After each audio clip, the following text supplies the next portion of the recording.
Tenemos el día de hoy el privilegio de contar con nuestra querida tanatóloga del Instituto Mexicano de Cuidados Paliativos y Logoterapia, aquí en Salud a Cucharadas. Ella es Patricia Guadalupe García Higuera. Y bueno, tengo el honor de estar aquí escuchándote y aprendiendo de ti. Igual nuestra querida audiencia, saber quién es Pati García Higuera. ¿Podrías decirnos quién es Pati García Higuera? Claro que sí, mi querida Xóchitl. Muchísimas gracias por este espacio en este instituto que da tantas posibilidades para muchos. Soy un ser humano que creo en lo que hago, que me llevó a estudiar la tanatología. Creo que al paso de los años fui comprendiendo las pérdidas por las que yo pasé.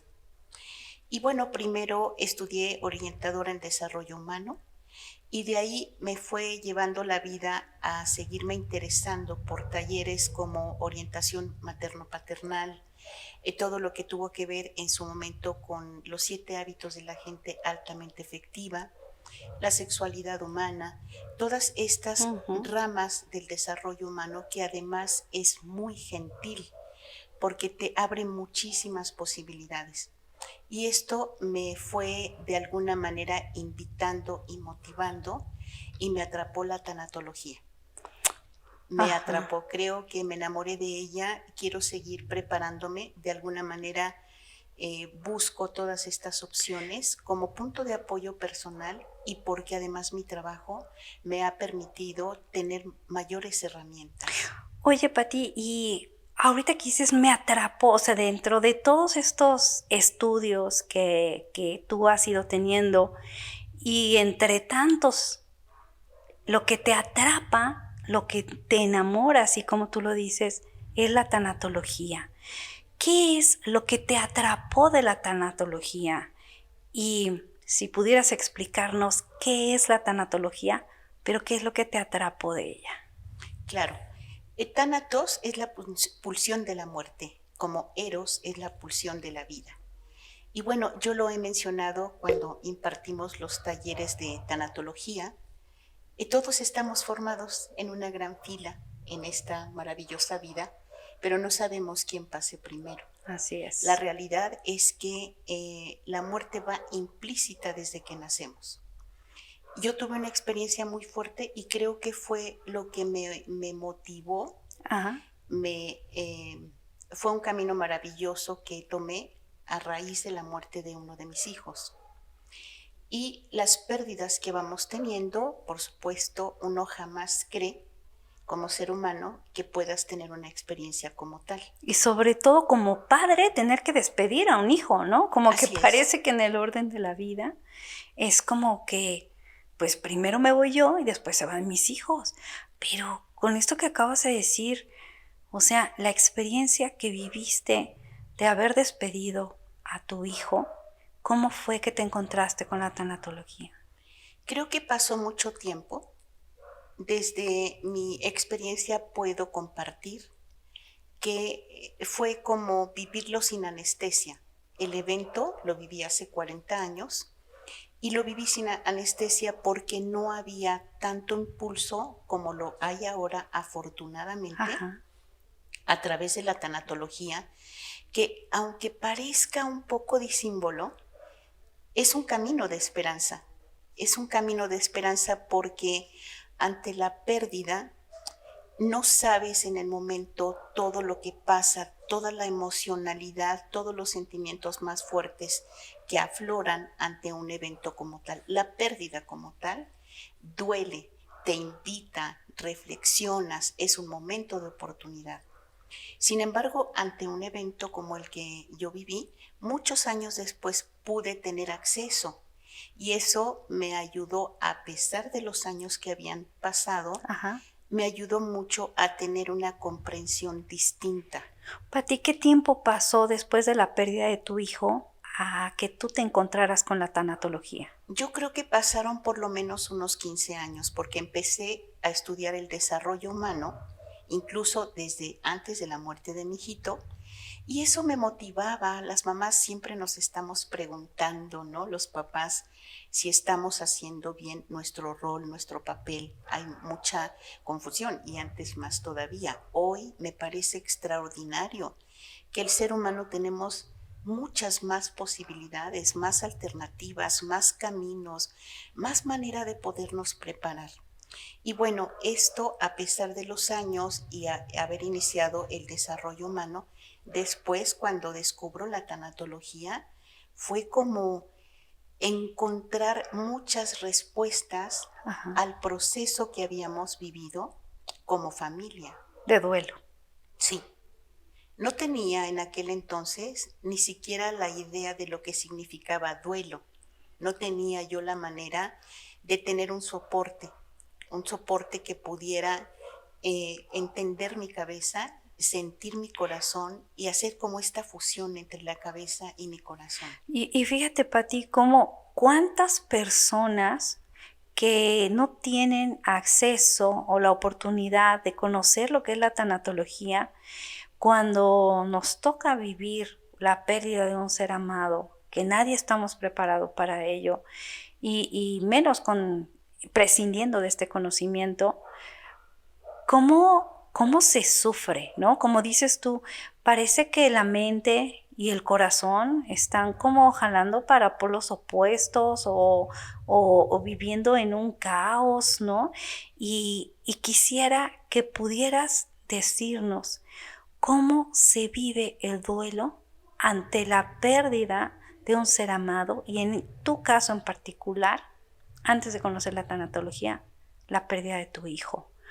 ¿Cómo se vive el duelo? ¿Qué es el duelo?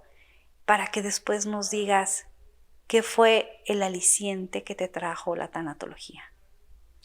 Claro, querida doctora, mira, en realidad no sabía cómo, no tenía un soporte donde yo pudiera comprender cómo y por qué habían sucedido las cosas, sino fue, como hace un momento lo mencionaba, vivirlo sin anestesia, sin un punto de apoyo.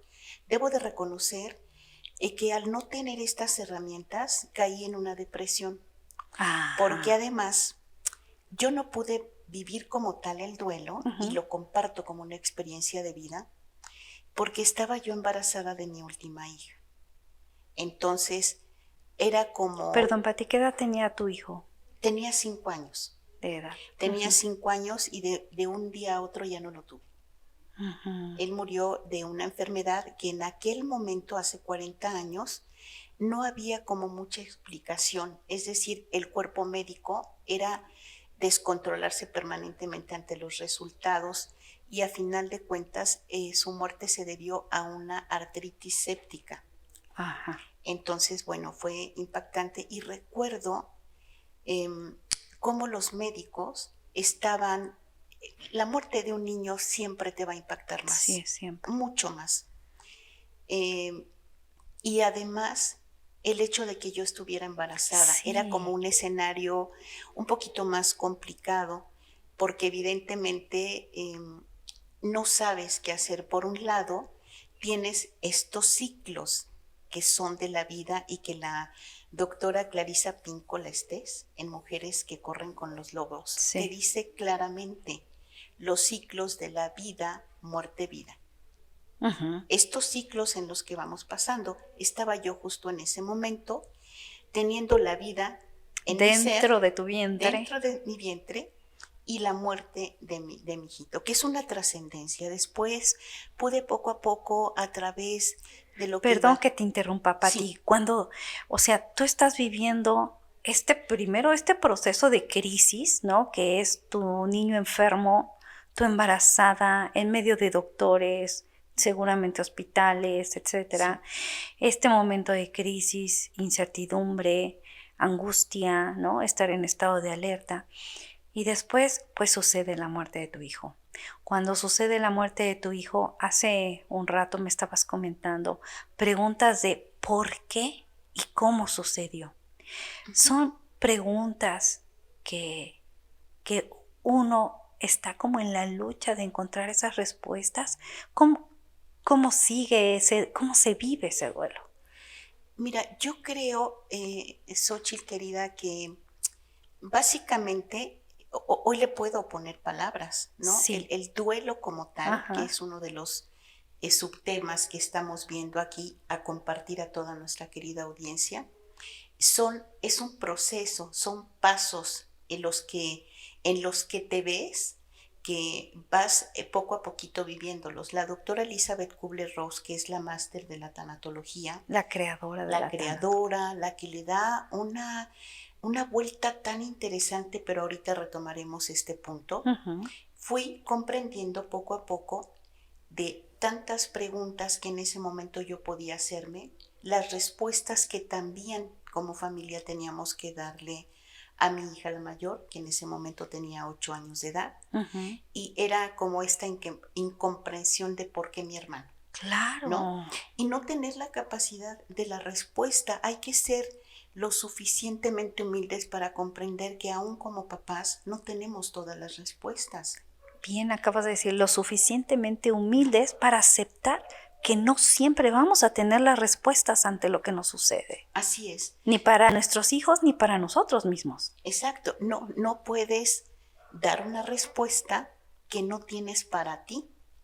No, no la puedes Exacto, compartir porque tú mismo no la encuentras. claro. Sin embargo, creo que eh, para mí lo que me sostuvo fue creer en Dios, porque si no, creo que yo me hubiera vuelto loca, ¿no? Creo que llega un momento, yo observaba en toda esta incomprensión, en todo este punto de tener que ir a avisar a la escuela de mi hijito, recoger sus objetos personales, sus libros, avisar a las autoridades, pedirles a los directivos que estuvieran pendientes Sí. de mi hija, etcétera. Ese momento era demasiado preguntarme y a la vez me descubría por momentos, querida doctora, que hace cuenta que me iba. Mi mente se iba y no podía yo, hasta el momento no podría explicarte de qué manera podía como regresar, pero me daba cuenta que mi cabeza se iba y no te podría explicar cómo podía regresar, porque no era una evasión, el dolor es tan asfixiante Sí, que de verdad te falta el aire para respirar. sí. Sin embargo, yo lo único que puedo decir, y de verdad lo digo desde mi corazón, desde mi cabeza, desde mi esencia, que lo único que me sostuvo fue el ser superior, como cada quien lo concibamos, Claro. que para mí es Dios. Eso fue de donde pudiste agarrarte para Sí, poder seguir sí, viviendo, continuar viviendo. así es, porque como se dieron las cosas, cada madre y cada padre que vivimos esta experiencia, Sí. tendríamos mucho que compartir, pero hay un lenguaje común, hay un lenguaje que nos une como papás. Y creo que para mí fue eso, y también es importante mencionarlo porque hay esta experiencia de vida. A veces el dolor entre la pareja es tan grande que empieza a haber una desconexión, una ruptura incluso de la relación, porque el dolor en estos mecanismos de defensa que tenemos, empiezas a culpar al otro. ¿No? Ajá. No llegaste a tiempo, no fuiste, no me ayudaste, tú no estabas aquí presente. Empieza una serie de reclamos, pero no es como una justificación, sino es una realidad que empiezas a pelear con el otro porque no puedes con el dolor. Así es. Sin embargo, es nuevamente entrar en este sentir a Dios en todo momento, ponerte en manos de Él y decir, no puedo con esto. Se vale, fíjate qué importante lo que acabas de decir, se vale decir, no puedo con esto, se vale externarlo y se vale pedir ayuda. Son Sí, dos cosas sumamente importantes que a veces no le damos el crédito que merecen al decir, no puedo y necesito ayuda. así es. Fíjate que acabas de tocar un punto trascendental, porque cuando uno te atreves a decir no puedo, es como si tuvieras una incapacidad y a veces nos sucede que no queremos que nos vean de esa forma como vulnerables, como pero simplemente te rebasa, el evento te rebasa. Y entonces, bueno, viene esta parte donde no puedo, y además tener la valentía, porque se requiere una valentía, una decisión de por favor ayúdame. Así es, Por así favor, es. no puedo. Y creo que quizás eso pueda ser el primer paso, ¿verdad? Sí, totalmente. Cuando yo caí en esa depresión porque había pasado 1 año y medio, puedo compartirlo, que era, en mi cabeza era y en mi corazón era una revolución, silenciosa además, muy silenciosa, porque por un lado tenía a una bebita, a una niña de 8 años, y por otro lado el hueco impresionante. Te queda un hoyo en el corazón, Ay, sí. ¿no? Un hoyo que no le encuentras final. Sin embargo, eso te ayuda a voltear a dar gracias por lo que sí se tiene. Claro, y sobre todo en tu caso, en particular, Patti, el tener como una creencia en un ser superior, ¿no? Sí. El creer en esta existencia de alguien, pues mucho más grande que nuestra comprensión humana y de quién poderte agarrar para seguir adelante. Eso fue pues algo que te ayudó, ¿no? Pero yo Sí. me pregunto a veces, ¿qué pasa con aquellas personas que no tienen una creencia en un ser superior, superior a nuestra existencia humana, ¿no? Sí. ¿Qué pasa con esas personas cuando viven un evento de este tamaño? Creo que es muy fuerte la respuesta de la vida. Vamos a pensar que no crees en un ser superior, Ajá. pero la respuesta de la misma vida te empuja, te simbra a que en algún momento puedas asirte de algo, porque si no, no te vas a poder parar. Así es, así es. ¿No? Es un poco, lo voy a poner como un ejemplo, cuando un boxeador está tirado en la lona, Uh-huh. está tan golpeado, tan lastimado, en esta analogía lo pongo, que ni siquiera alcanza a ver las cuerdas para poderse tomar de ahí y poder tener el impulso necesario para volverte a parar. Ah, ya, claro. Creo que es una analogía que puede parecer un poquito burda, sin embargo es real. A veces la vida nos va tirando con los diferentes eventos y pérdidas que el ser humano tiene, que no sabemos cómo volver a pararnos. Entonces, a veces es tomar el silencio necesario, el dolor y por qué no decirlo. La palabra que puedo encontrar es aullar de dolor. Ajá. Es externarlo para que puedas entonces dar el siguiente paso. Claro, como decía el doctor Viktor Frankl, atreverse a sumergirse en el dolor para de ahí agarrar impulso y subir más alto, ¿no? Mira, Patti, cuando ahorita con esta analogía que tú haces del boxeador, ¿no? Que ya, el knockout, ¿no? Pero sí, o me quedo aquí tirado y me rindo, o me levanto, pero para levantarme necesito voltear a ver de dónde me puedo asir, ¿no? así es. Y dices, bueno, pues tengo una fe y a lo mejor de allí me agarro, pero dices, siempre hay algo que te impulsa, ¿no? En ese momento que a lo mejor cuando estabas no tenías ninguna pérdida significativa, nada que te hiciera tocar fondo, un sufrimiento tan doloroso como la pérdida de un ser amado, y pues no piensas, ¿no? Que a lo mejor necesites asirte de algo más poderoso que tú. Y cuando te toca vivir una situación así, lo acabas de decir, ¿no?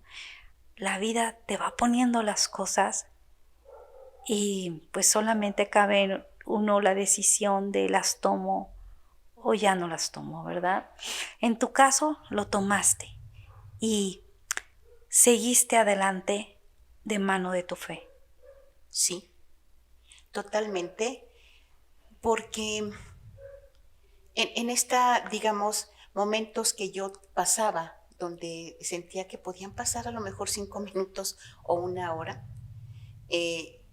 no había como una respuesta. Hay momentos en el ser humano que psicológicamente, emocionalmente, no tienes de dónde, no tienes cómo. Por eso creo yo que es importantísimo rendirse y pedir ayuda. Claro, y pedir ayuda. La rendición es eso, querida Xóchitl, es no puedo. Es decir, no puedo. Sí, Sí, se vale decir estoy quebrada, ¿verdad? absolutamente. Ayúdenme a reconstruirme. Sí, eso, a reconstruirte. Incluso hay una palabra que a mí me da mucho. Hay que aprender a resignificar la vida. Uh-huh. El evento como tal no lo puedes cambiar. No. Pero sí puedes cambiar lo que el doctor Víctor Frank a través de la logoterapia nos ha enseñado.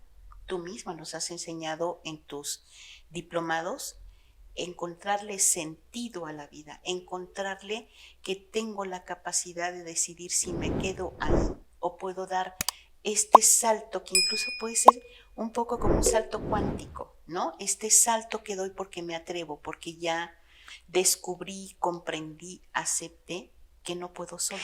Oye, me atrevo a ser de otro modo. Exacto. Y a vivir claro. de otro modo. Sí. ¿Verdad? Porque ya no va a ser el mismo. Y de esto que tenemos aquí en nuestro pizarrón, ¿no? Que de alguna manera nos ayuda también a compartir estos temas con la audiencia. Y veo que tienes allí algo de aceptar nuestra realidad. Creo que en muchas ocasiones nos resistimos mucho a aceptar la realidad del momento. Y como dices tú, a veces evadimos, ¿no? Negamos, le damos la espalda a nuestra realidad y ante darle la espalda, dar esa negación a lo que estamos viviendo, pues en esa resistencia viene más sufrimiento, ¿no crees? ¿Qué nos puedes decir al respecto en cuanto a estas etapas del duelo y cómo es que tú encuentras estas ya supe lo que me pasó mientras estaba yo viviendo mi duelo antes de conocer la tanatología? Claro, esta comprensión de que el duelo tiene estos pasos y etapas tan importantes te ayuda, por supuesto, a reencontrarte, a resignificar la experiencia de vida como tal, esta pérdida que tienes, porque bueno, ahorita en un momento más vamos a compartir cuáles son los eventos de la vida que requieren de un duelo. A mí me pareció muy interesante comprender a través de las enseñanzas de la doctora Elizabeth Kubler que primero es la negación. Uh-huh. Cuando estamos en el impacto de la muerte lo niegas absolutamente. Es esto que nos pasa, querido público. Como que te quedas en shock. Exacto, no puede ser. No es lo que estoy viviendo, esto es una pesadilla. Sí, claro. El por qué a mí, pero esto no está sucediendo, ¿no? Sí. Viene la parte para que no nos asustemos quienes hemos pasado uh-huh. o que estén pasando este momento.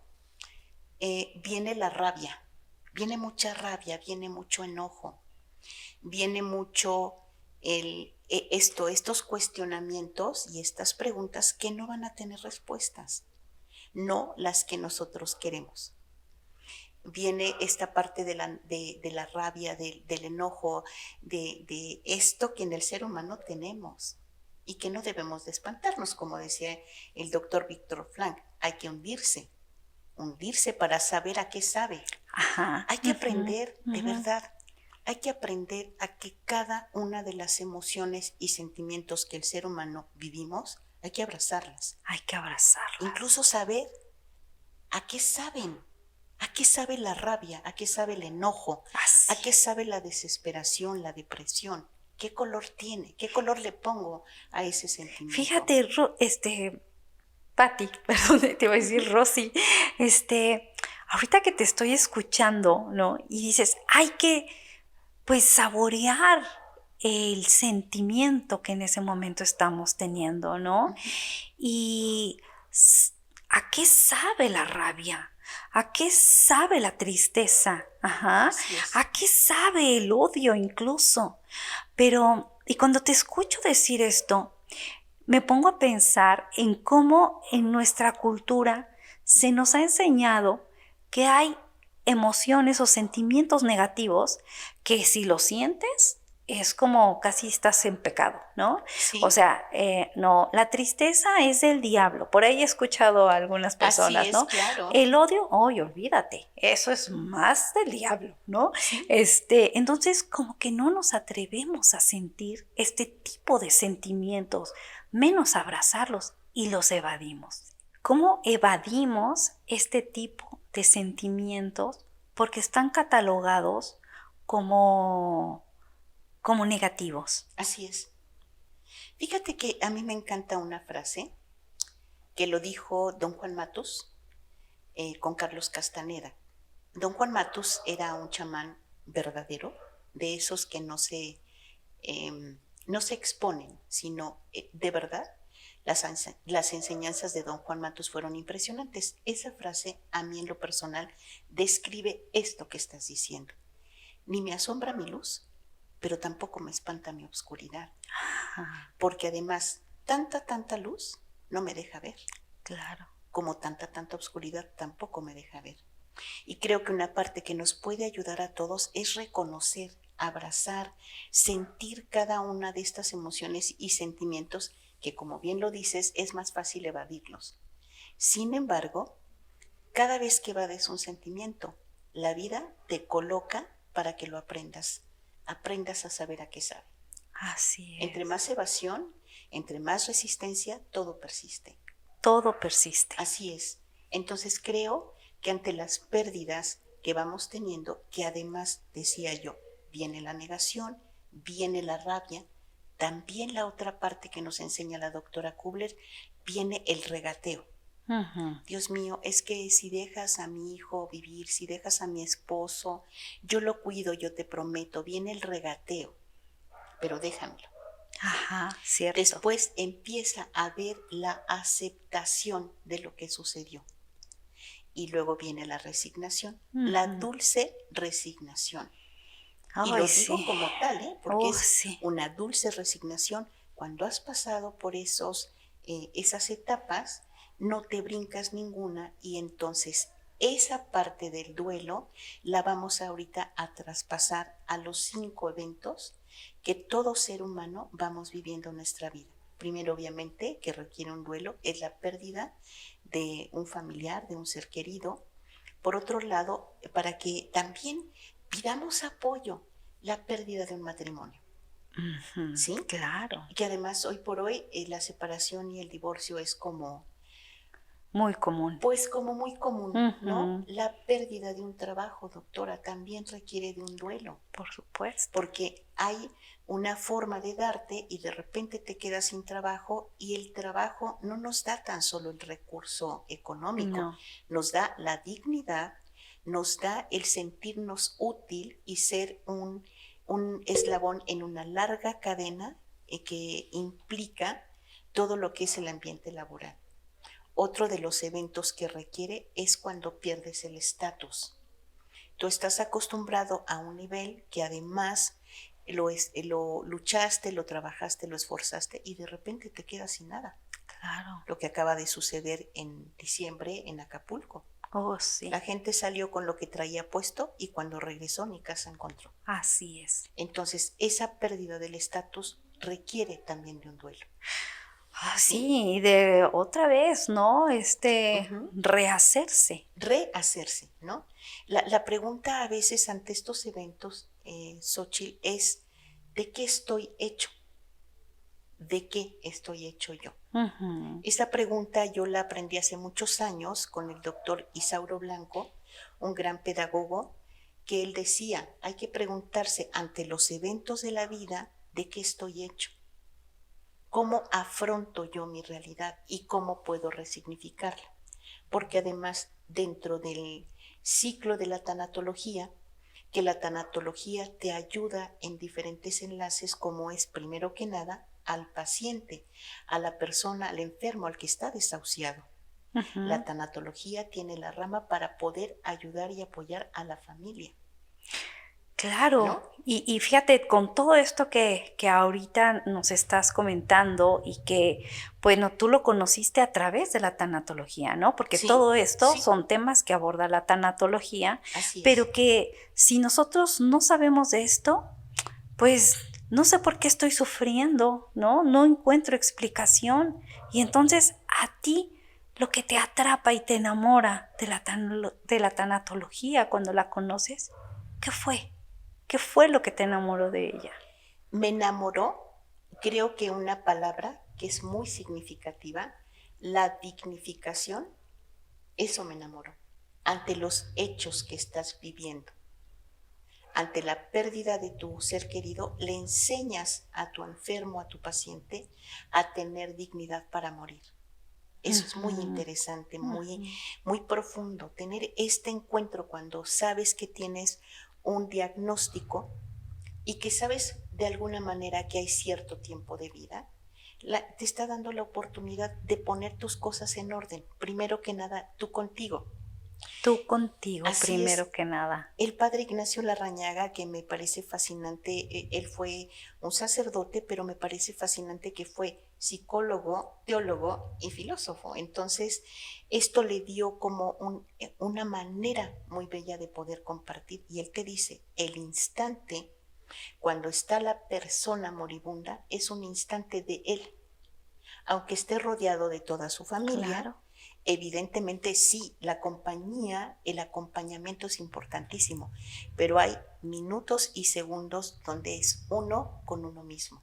Sí, y que solamente la persona que está viviendo ese momento es la única que sabe a lo que sabe el Exactamente. proceso de estar muriendo.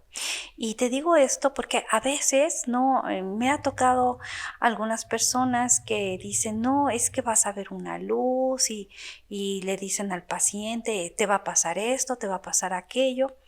Entonces yo así de repente me detengo y digo, a ver, espérame, o sea, ¿a cuántas personas nos pasa exactamente lo mismo en nuestras vidas? Podemos vivir circunstancias similares, pero las vamos a vivir de diferente manera.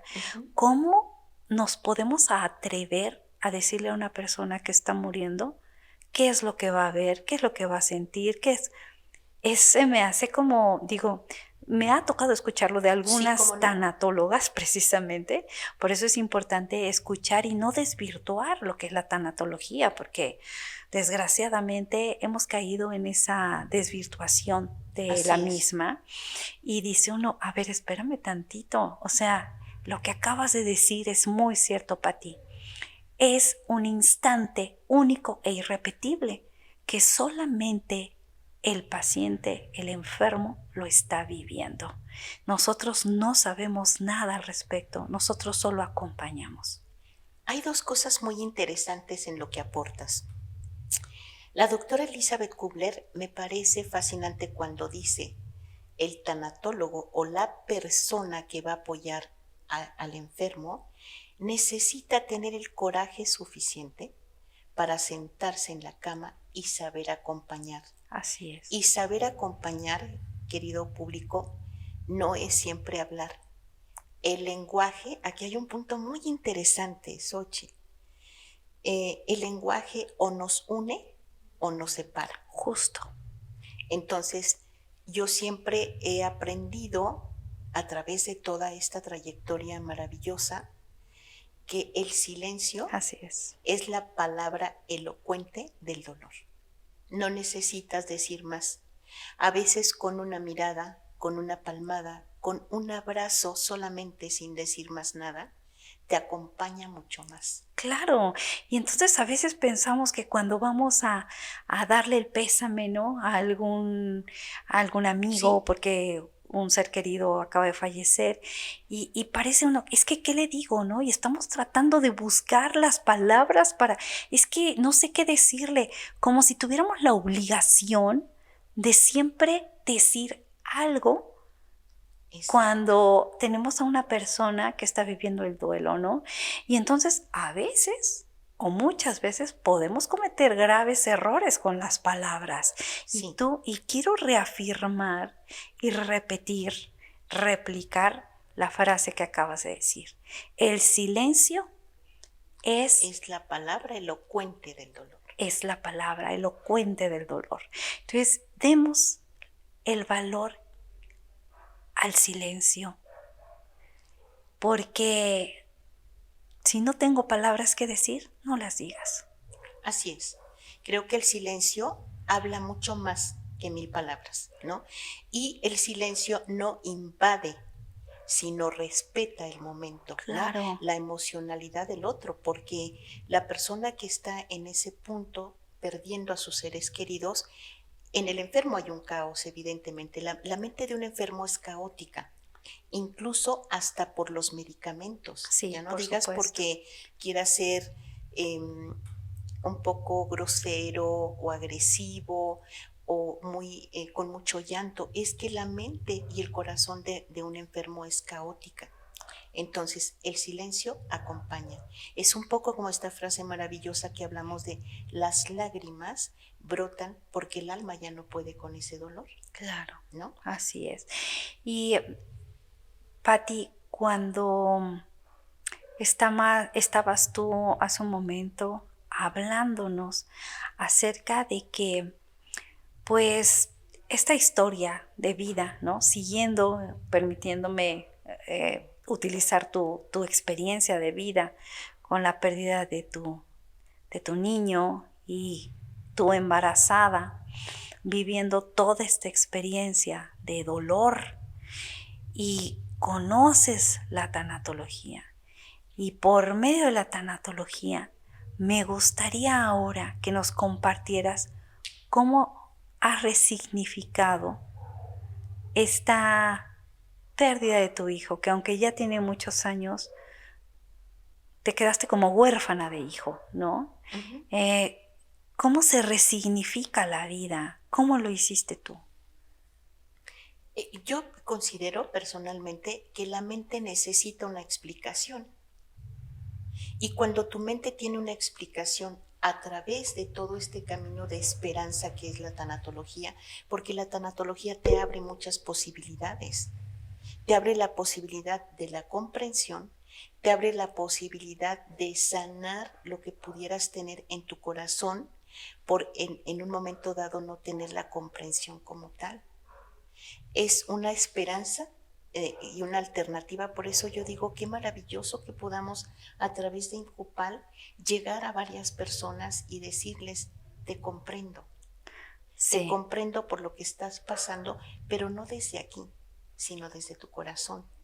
Ese es el lenguaje que nos une. Claro. Entonces, maravillosamente creo que Incupal sigue ofreciendo todas estas alternativas maravillosas y que yo insisto, denos y démonos la oportunidad. A veces uno cree o escuchas todavía hasta el momento, mi querida doctora, decir, no, si yo no estoy loco para acudir a pedir ayuda. Uh-huh. No, perdóname, es que el dolor te enloquece. Claro, ¿no? Por supuesto, y como lo dijiste tú, llegó un momento en tu vida, en tu proceso, que sentía que mi mente se desconectaba, sí. Se iba. Y dices, si no me hubiera agarrado en mi fe, me hubiera vuelto loca. Así es, y bueno, me parece que es como abrazar estas posibilidades, porque además la pérdida de un ser querido no quiere decir que tú ya no vivas ninguna otra. No lo sabemos. Claro. Hay mamás que les ha tocado, lamentablemente, no perder a un hijo, sino 2 y 3 y 4 hijos, ¿no? Así es. Entonces, de verdad es impresionante cómo es un soporte. A final de cuentas, la tanatología es un soporte. Uh-huh. Un soporte en muchos sentidos, una base para que puedas volver a levantarte y decir, ¿cómo le hago con todo esto? ¿no? Oye, Patti, y fíjate que me ha tocado escuchar a personas que, por ejemplo, cuando estos temas, ¿no? Dice, es que tú, ¿por qué te gusta? Esa es la pregunta. Ajá. ¿Por qué te gusta eso de la tanatología? Si es pura muerte. ¿Por qué te gustan los cuidados paliativos? Si nada más vas a acompañar a personas que están muriendo, pura muerte, o sea, puro sufrimiento. ¿Por qué te gusta eso? ¿No? O sea, esas son las preguntas de las personas. ¿Sí? No se trata de gusto. en primer lugar, ¿no? O sea, creo que tanto tú como yo que a esto nos dedicamos, no es de que nos guste. Creo que hay algo más profundo en la pregunta. No es esa no es la pregunta adecuada.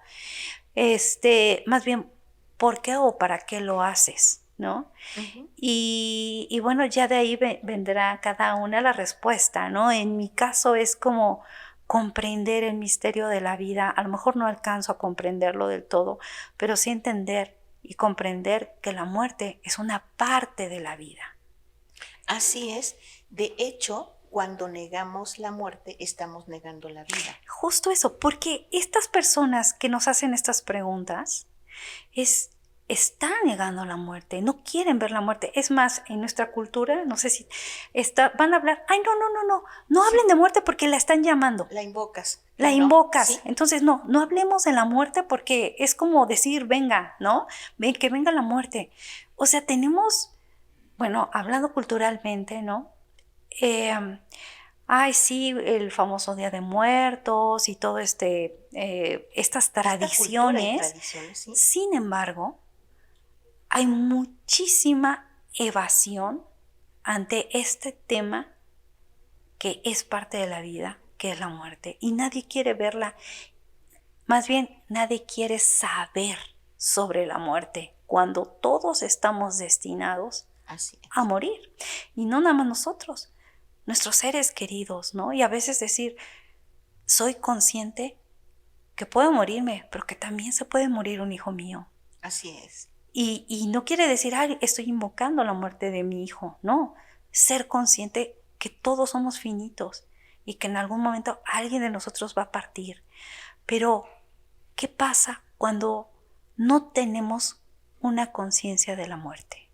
Cuando no queremos darnos cuenta que podemos perder a un ser realmente amado. Yo creo que hay mucho temor y la pregunta que normalmente en nuestros talleres hacemos es, ¿le tienes miedo a la muerte? Y la gente te dice que sí. Pero es muy interesante comprender la diferencia. ¿Le tienes miedo a la muerte o a cómo te vas a morir? Uh-huh. Son dos temas totalmente Sí, diferentes. Y totalmente. Entonces uno empieza como a la evasión. Pero la vida se encarga de que esta parte que tienes que vivir, porque nadie estamos exentos de hacerlo. Claro. Aquí en el tema de tantos temas maravillosos entre la tanatología es observar mi entorno familiar, cómo respondo yo, cómo afronto mi realidad. Hay otro tema sumamente interesante que yo he escuchado en las personas adultas mayores. No, yo no quiero dejar problemas a mis hijos. Ah, sí, ¿no? eso es muy común. Es muy común. Acabo de acompañar a una gran amiga mía que las dos consideramos lo mismo. Fuimos a que ella está muy sana, es una mujer muy fuerte y decidió ir a poner en orden todo. Ella le hizo caso a su testamento vital. Uh-huh. El testamento vital me parece sensacional, ¿no? Porque ahorita en tus 5 sentidos te das cuenta qué quieres para ti. Es una decisión sumamente importante y muy interesante. No hay que tenerle miedo, porque si una de las cosas que te da mucho miedo es perder la salud, ajá, y de repente verte sometido a un encarnizamiento, por ejemplo, esto es fuerte la palabra, pero a veces pasa dentro de la tanatología que el paciente está muy malito, está conectado, pero la familia no lo deja ir. Uh-huh. Entonces, parte del testamento vital es tú dejar tu voluntad anticipada, ajá, ante notario, uh-huh, qué es lo que quieres. Y esto fue fascinante con mi amiga porque nos reímos, incluso la señorita que nos atendió dijo qué precioso que las amigas se acompañen en esto, ¿no? Y nos reíamos y tenemos como muy consciente esta parte, porque de que vamos a pasar por ella todas, vamos a pasar. Claro, uh-huh, y eso es hacer conciencia, pues, de que, pues, no sabemos cómo nos va a pasar. Así es. Y el dejar tu voluntad anticipada. Acabas de decir algo muy, muy importante que ojalá nuestra querida audiencia pueda investigar y ahondar más sobre lo que son las voluntades anticipadas, que no precisamente se necesita de un notario que ustedes mismos pueden hacer por escrito qué es lo que quieren o no quieren, firmarlo y que lo firme su médico de cabecera también y un testigo. Y con eso legalmente se hace válido, exacto. Y obviamente tenerlo siempre a la mano, ¿no? Dice mi director de tesis de bioética, siempre hay que tenerlo en el refrigerador, no guardarlo en un cajón, porque a la hora de alguna emergencia, los paramédicos, las personas que lleguen, lo primero que van a ver es en el refrigerador. Así estilan en Estados Unidos y en algunas partes de Europa. Entonces, tenerlo de manera visible, claro. Entonces, bueno, además, Patti, me gustaría que nos hablaras acerca de este proceso, ¿no? En donde resignificas. ¿Qué es la resiliencia? ¿Qué es la resiliencia?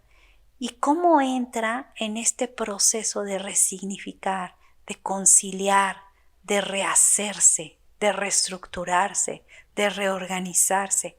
Son como muchas palabras, como volvernos a ser. ¿Qué es la resiliencia?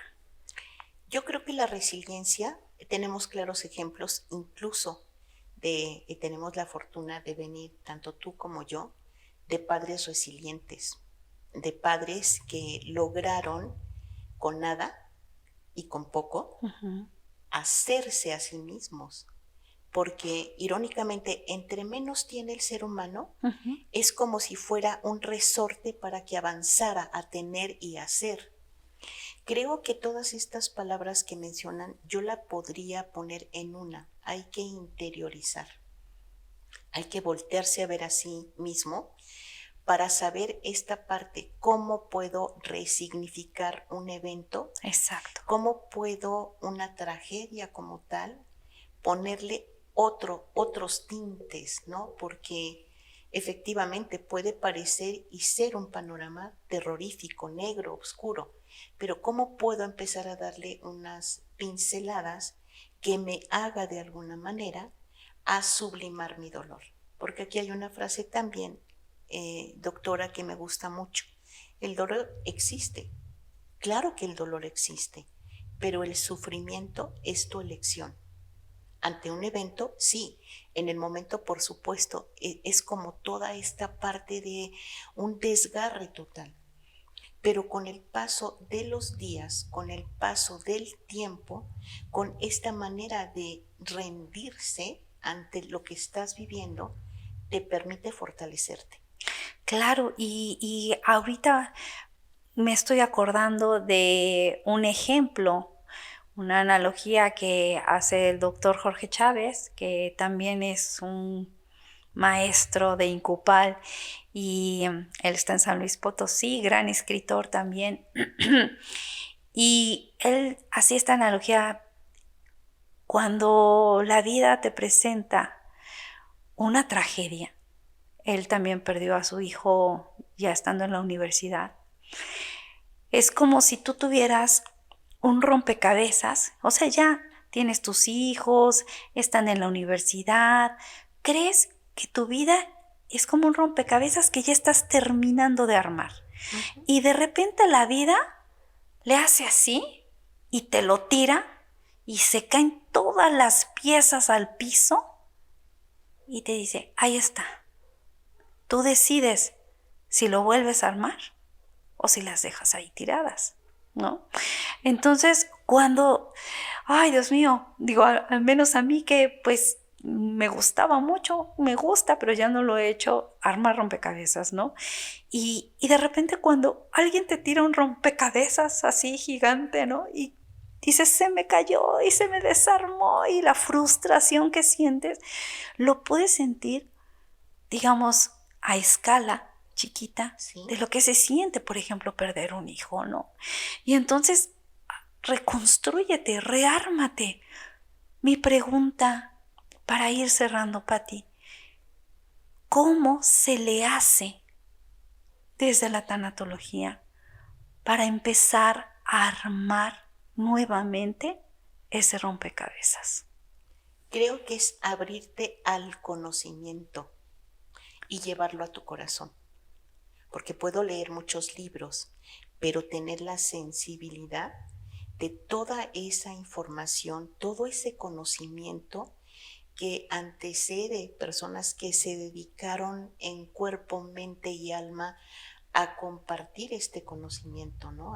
Gracias a la doctora Elizabeth Kubler-Ross se le da una dignidad a la persona cuando está falleciendo, ¿no? Eso, te digo, es una palabra que a mí en lo personal me mueve mucho. Hay que tener dignidad para romper una relación, para aceptar que está rota.